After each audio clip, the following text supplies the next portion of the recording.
Halo guys, selamat datang di course penganggaran perusahaan.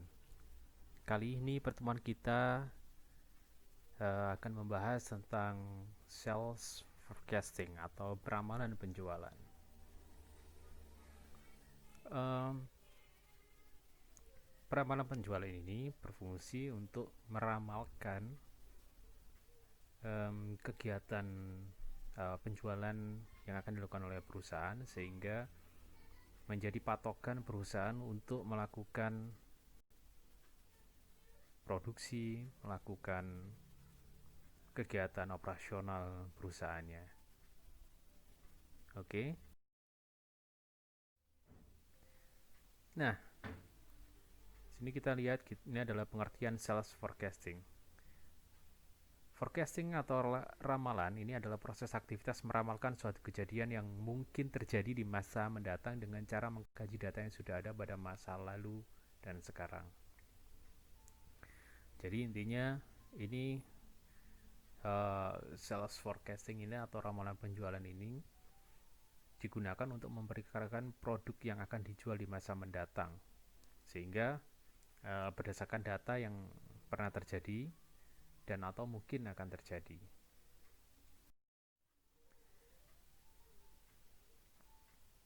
Pemilihan berbagai teknik forecasting dipengaruhi oleh beberapa hal ini. Jadi sifat produk yang akan kita jual.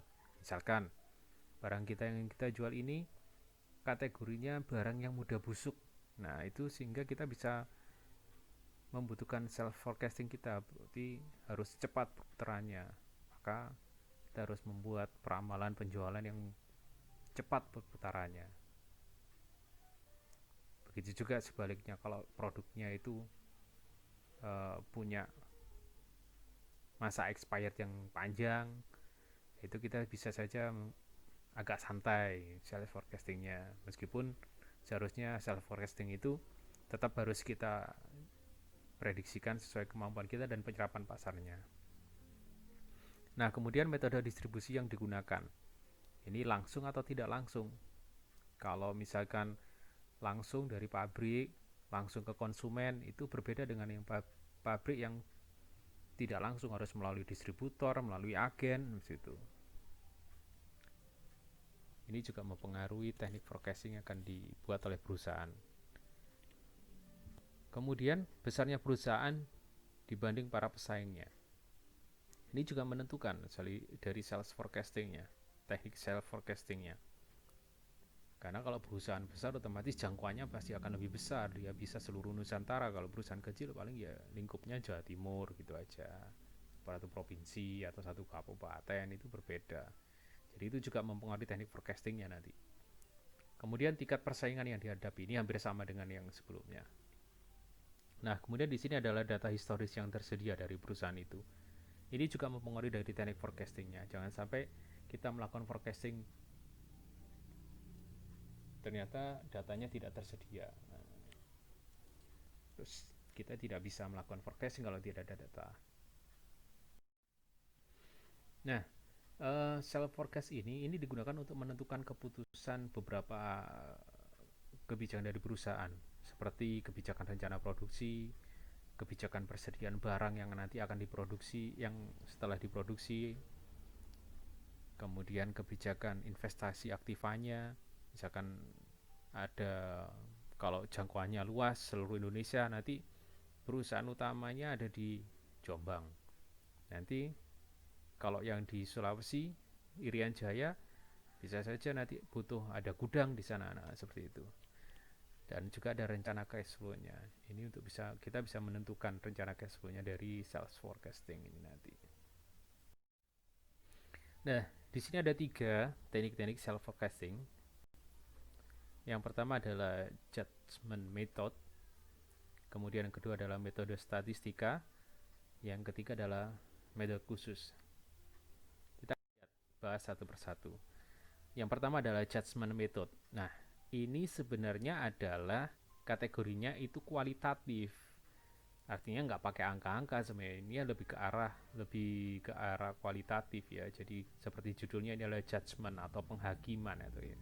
Jadi metodenya menurut pendapatnya dari orang-orang yang berkecimpung di dalam perusahaan itu. Misalkan salesman-nya, eh, pendapat salesman-nya bilang, oh kalau di daerah Surabaya berarti butuhnya penjualannya sekian, daerah Malang penjualannya sekian. Nah, itu dari salesman-nya. Juga bisa dari pendapat sales manajernya. Ini biasanya mereka dapat datanya melalui data laporan dari salesman-nya. Tapi kadang-kadang mereka juga punya data sendiri dari hasil monitoring dari saat mengunjungi salesman-nya. Kemudian bisa juga dari pendapat para ahli, biasanya konsultan-konsultan. Ini mereka juga punya data-data biasanya.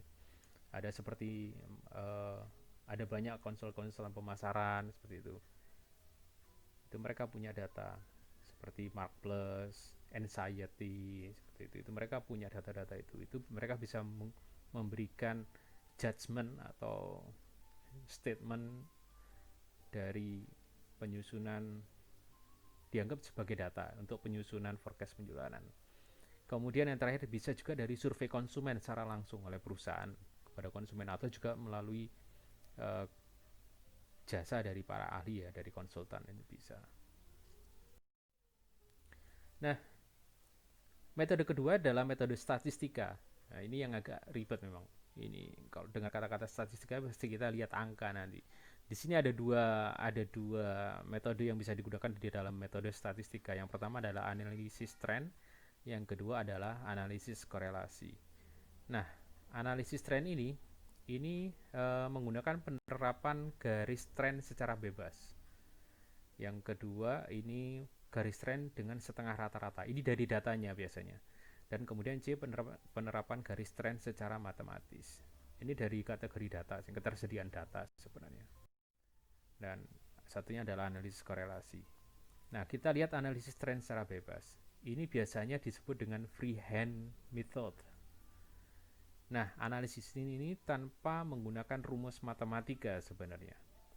Karena dia menggunakan pertimbangan-pertimbangan berupa persepsi dari para ahli dan menuangkannya atau menambahkannya dalam bentuk garis tren secara bebas. Nah, biasanya pertimbangan yang digunakan oleh setiap orang bisa saja berbeda, sehingga setiap orang bisa memiliki penggambaran garis tren yang berbeda-beda juga. Metode ini subjektivitasnya sangat tinggi sehingga kurang memenuhi persyaratan ilmiah. Nah, ini contohnya analisis tren secara bebas. Misalkan tersedia data dari tahun 2018 sampai 2022 dengan penjualan seperti ini, unit dalam unit. Nah, ini langsung dikorelasikan aja nanti. Dari data itu 2018, 120, nah sekian dibuat trennya. Oh, berarti ramalan tren penjualannya nanti 2022 itu naik. Ini berdasarkan di garis peramalannya. Nah, kemudian analisis tren dengan setengah rata-rata. Nah, metode setengah rata-rata ini sudah mulai menggunakan perhitungan, sehingga unsur subjektivitasnya sudah mulai dihilangkan. Tapi syaratnya otomatis harus ada data yang tersedia untuk bisa diramalkan. Nah, ini rumus yang digunakan. Y sama dengan A plus BX. Di mana Y itu adalah penjualan, A adalah rata-rata kelompok 1, B adalah rata-rata kelompok 2 dikurangi rata-rata kelompok 1 dibagi N. Nah, N ini adalah jumlah tahun dalam kelompok 2 dan kelompok 1. Sedangkan X bar ini adalah jumlah tahun yang dihitung dari periode dasar dari semi average-nya.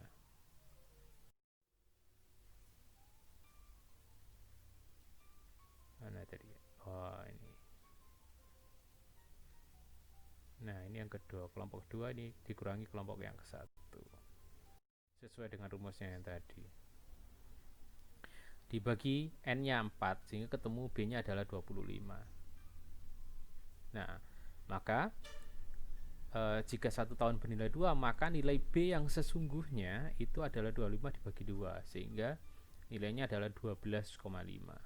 Maka persamaan garis trennya, kalau dilihat di sini Y sama dengan A plus BX, A-nya adalah ketemu 1925, dari kelompok yang satu tadi, penjumlahan dari kelompok satu. Nah, yang kedua adalah 12,5. Ini dari sini. Ini B-nya, nilai B-nya. Jadi ketemu persamaan garis trennya ketemu. Y sama dengan 1912,5 ditambah 12,5X. Sehingga ramalan jualan di tahun 2024 kita bisa masukkan garis tren dari garis tren ini, dari rumus trennya ini. Nah, dari mana nilai 13 ini? Tadi kan berhentinya di plus 11 jumlah data yang di kelompok 2. Maka di sini adalah plus 13. Setelah tadi kan dibagi 2 sampai plus 11. Nah, ini berikutnya itu data yang berikutnya adalah plus 13. Sehingga ketemu ramalan jualan di tahun 2024 adalah 2075. Nah, penggambarannya garis tren setengah rata-rata akhirnya seperti ini. Nah, ini dibagi 2. Ada 4, ini 4. Nah, ini. Jadi A0 ini adalah nilai tren periode dasar semi average posisi tahun tertentu. B-nya sama dengan tadi, X2 min X1 dibagi N. X adalah semi average kelompok, N adalah jumlah tahun yang dihitung dari periode dasar di semi average-nya. Nah, jadi seperti ini. Jadi tinggal memasukkan aja semua itu dari rumus nilai tren penjualannya tadi, YA plus BX tadi. Tinggal ininya diganti sesuai nilai X-nya ini. Itu. X-nya dimasukkan ke sini, X-nya dimasukkan ke sini. Nah, ini hasilnya sekian. Sehingga ketemu nilai tren penjualnya di tahun 2024. Nah, kita bisa tahu akhirnya. Nah, ini kalau digambarkan dalam garis tren seperti ini. Di mana merah ini adalah penjualan data penjualan realnya, dan yang biru ini adalah tren penjualnya. Ini trennya lurus. Jadi ada kenaikan, trennya mengalami kenaikan, tren penjualan perusahaan tersebut mengalami kenaikan. Nah, berikutnya adalah garis tren secara matematis. Nah, ada 2 teknik dalam garis tren metode matematis ini. Yang pertama adalah metode moment. Ini adalah menggunakan cara-cara perhitungan statistika dan matematika untuk menentukan garis lurusnya, dan juga metode least square atau kuadrat terkecil. Jadi ini adalah sebuah rumus matematis yang digunakan untuk menggunakan persamaan linear untuk menemukan garis paling sesuai dari kumpulan data masa lampau untuk meramalkan data di masa depan. Nah, yang pertama adalah metode moment. Rumus dasar dari metode moment adalah tetap sama karena dia adalah rumus persamaan garis tren, yaitu A sama dengan A, Y sama dengan A plus B. Nah, ini ada cacing-cacingnya, ini yang agak susah ini ngapalinnya. Tapi ini jangan dihafalin, ini dimengerti aja. Jadi rumus untuk mencari nilai A dan B itu ini. Sigma YI sama dengan N kali A ditambah B sigma XI, atau penjumlahan dari XI. Jadi ini adalah penjumlahan, bacanya ini adalah sigma YI itu adalah penjumlahan dari YI. Kalau sigma XI berarti dia adalah penjumlahan dari XI. Kalau sigma XYI itu berarti adalah jumlah dari X dikalikan Y gitu. Kalau ini adalah sigma XI kuadrat, itu adalah jumlah dari X yang dikuadratkan. Nah, ini contohnya metode moment. Kita lihat di sini adalah ada penjualan kecap ini di tahun 2019 sampai 2023. Ini penjualannya dalam ribuan botol. Ada tersedia data 1, 2, 3, 4, 5. Ada 5 data. Berarti ada ganjil kan? YI itu kalau dijumlah Y-nya itu adalah 760. Sigma YI adalah penjumlahan dari YI. XI itu adalah dimulai dari 0. Data pertama itu kita nolkan dasarnya, data dasarnya itu 0, 1, 2, 3, 4. Jadi kalau dijumlah, jumlah dari XI itu adalah 10. Sigma XI atau jumlah dari XI itu adalah 10. Nah, ini adalah Y dikalikan XI. XI dikalikan YI. Itu kita buat tabelnya lagi, berarti ini dikalikan ini sama dengan ini. 130 dikalikan 0 itu adalah 0. 145 dikalikan 1 sama dengan 145. Begitu seterusnya sampai di tahun 2023. Ini nanti dijumlah, ini adalah hasil dari penjumlahan X kali Y. Nah, ini dijumlah, ini adalah penjumlahan atau sigma X kali Y. Itu di sini.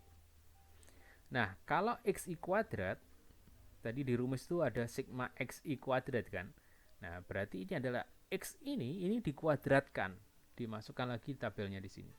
0 dikuadratkan 0, 1 dikuadratkan 1, 2 dikuadratkan 4, 3 dikuadratkan 9, 4 dikuadratkan 16. Ini dijumlah. Jumlahnya ini adalah 30 atau jumlah dari XI kuadrat. Sigma XI kuadrat. Nah, sesuai dengan rumusnya tinggal masukkan deh. Tadi kan ada rumusnya ini, yang kedua. Nah, sigma YI 760 ini dimasukkan ke sini. N-nya ada jumlah datanya 5. A-nya belum ketahuan. Belum diketahui. Berarti 5A. B-nya belum diketahui. Sigma X atau jumlah dari XI. Itu ini 10 sini. Begitu juga hal yang sama dengan ini. Dengan metode eliminasi kita tentukan. Jadi ini itu ke sini. 5A 10B sama dengan 760. Begitu juga dengan ini. 10A 30B 1620. Kalau kita pakai eliminasi, yang ini kita kalikan 2 dan yang ini kita kalikan 1 tetap untuk menghilangkan mana? Ya, untuk menghilangkan yang A. Nih. Sehingga kita tinggal kurangkan aja di eliminasi. A-nya kita eliminasi, ketemu B-nya sama dengan 10. Setelah diketahui B sama dengan 10, maka kita masukkan ke rumusnya ini. Nah, yang ini, kebersamaan ini. Kebersamaan tren ini kita masukkan 5A sama dengan 6, sehingga ketemu A-nya adalah 132 dan B-nya adalah 10. Sehingga persamaan trennya adalah Y sama dengan A plus BX, berarti A-nya adalah 132 plus BX. B-nya adalah 10X. Udah ketemu. Nah, dengan menggunakan persamaan tren Y sama dengan 132 plus 10X, kita bisa menghitung perkiraan atau peramalan penjualan perusahaan itu di tahun 2024 ini. Kan masih kosong ini. Kita datanya masih punya di tahun 2023, kita ingin cari tahu di 2024. Satunya tinggal dimasukkan XI-nya. Nah, ini karena di data kelima, ini data nolnya di data dasarnya jadi 0. Nah, seperti ini. Ini tinggal masukkan di rumus yang tadi dari sini. X-nya dari sini. Ketemu 182. Iya, berarti penjualan, ramalan atau perkiraan atau forecasting penjualan kecap, perusahaan kecap itu adalah sebanyak 182 botol di tahun 2024. Nah, ini grafiknya. Ini kita bisa tahu grafik trennya dari data ini. Nah, kemudian metode berikutnya, ini adalah metode least square atau akar kuadrat terkecil ya. Sama, rumus persamaan garis tren yang dicari nanti adalah Y sama dengan A plus BX untuk mencari garis trennya yang naik atau turun tadi. Nah, cuman ini berbeda di rumus pencarian dari A-nya sama B-nya. Nah, kalau kita lihat di sini, bahwa untuk mencari A itu rumusnya adalah sigma Y dibagi N, dan untuk mencari B itu adalah sigma XY dibagi dengan sigma X kuadrat. Ini untuk mencari nilai A dan, nah kita lihat dengan ini ya, data yang sama dengan yang tadi kita gunakan sebelumnya.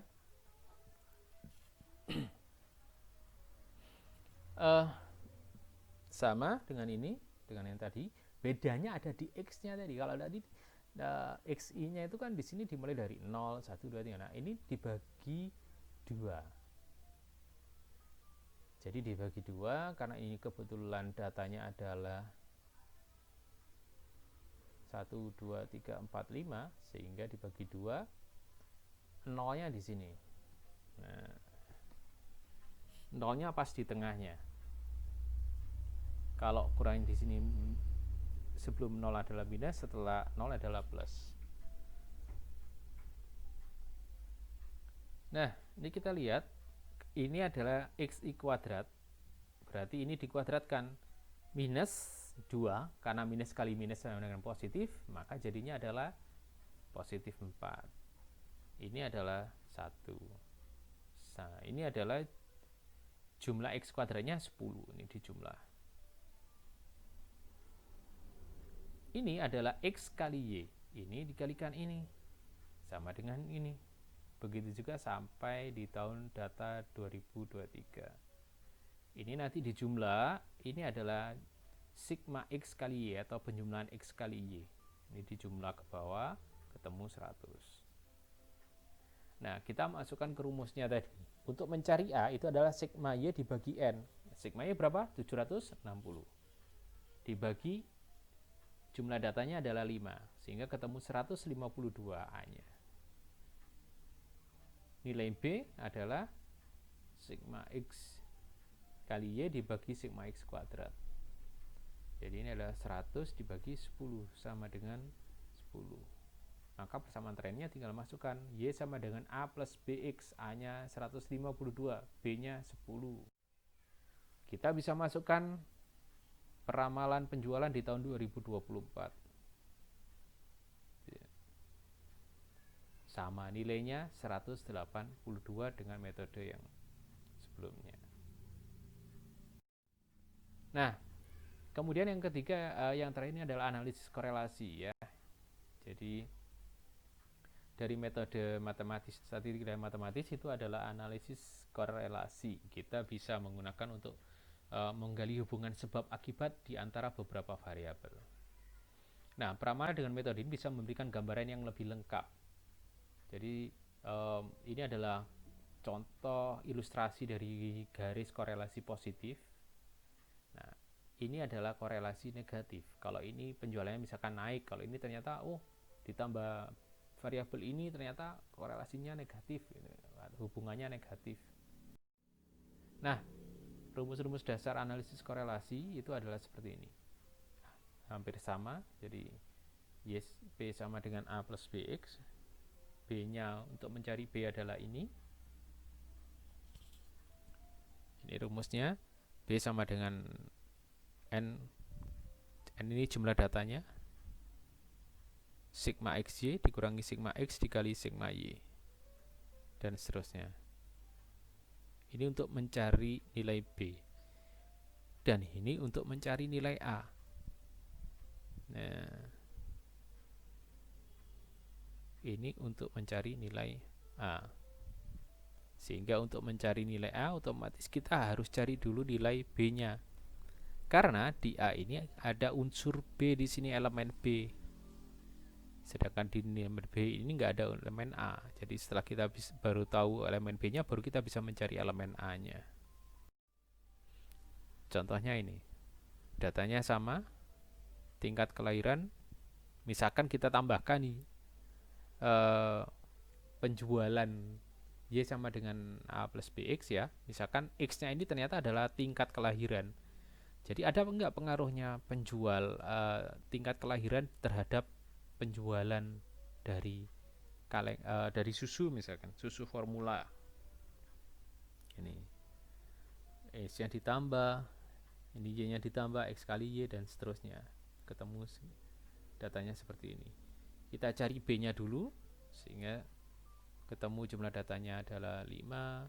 Ini dari 3900, 25 itu dari sini, 760 dari sini, sigma Y dan seterusnya. Ketemu B-nya adalah 10. Maka ya, baru kita bisa mencari tahu nilai A-nya karena di sini butuh B. B-nya masuk 10. Sigma X-nya di sini sigma X 25. Sigma Y-nya 760, ketemu 102. Sehingga persamaan regresinya itu adalah ini untuk membedakan korelasi ya. Ada P-nya. YP sama dengan 102 ditambah 10X.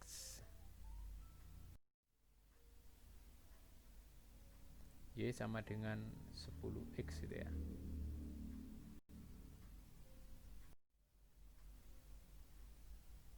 Nah, maka dia semakin mendekati 1, nilainya akan semakin besar.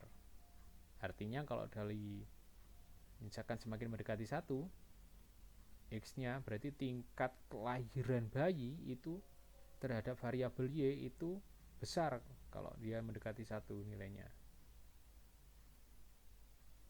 Kalau nilai koefisien korelasinya mendekati 0, maka dia semakin kecil. Nah, ini kita lihat koefisien korelasinya dari R kecilnya. Rumusnya kita masukkan dari data ini. Nah, ini ketemuan R kecilnya adalah 0,985. Ini mendekati ke nilai 1. Sehingga dia besar. Artinya tingkat kelahiran ini berpengaruh besar terhadap penjualan kaleng, penjualan susu formula. Ini.